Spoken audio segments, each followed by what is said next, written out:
দেশের বিদ্যমান পরিস্থিতি নিয়ে মঙ্গলবার দুপুরে জাতীয় সংসদ ভবনের এলডি হলে সাংবাদিকদের সঙ্গে মতবিনিময় করেন বিরোধী দলের নেতা জামায়াতে ইসলামীর আমির ডাক্তার শফিকুর রহমান।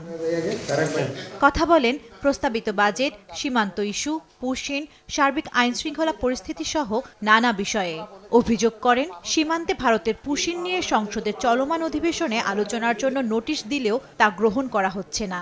আমার নোটিশদাতাকে ডেকে নিয়ে বলা হয়েছে যে এটা সেন্সিটিভ ইস্যু, আপনি একটু উল্টো করেন। তিনি বলছেন আমি উল্টো করবো না, সেন্সিটিভ ইস্যু বলেই তো আমি আলোচনা করতে চাই। একবার নোটিশ দেওয়া হলো 14 তারিখ এটা আলোচনায় আসবে, নোটিশ আমরা পেয়ে গেলাম, তারপরে আবার এটা প্রত্যাহার করে এটা বাদ দিয়ে আবার ওই দিনের কার্যসূচি ঠিক করা হলো। বিরোধী দলের নেতা আবারও জানান সংবিধান সংশোধনের কোনো কমিটিতে নাম দেবে না বিরোধী দল।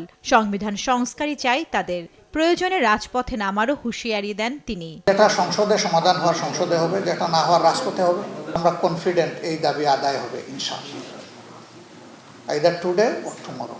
এ সময় অর্থবছর জুন জুলাইয়ের পরিবর্তে জানুয়ারি ডিসেম্বর করার দাবি জানান বিরোধী দলের নেতা।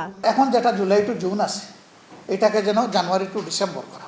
জান্নাতুল মোহনা, দেশ টিভি, ঢাকা।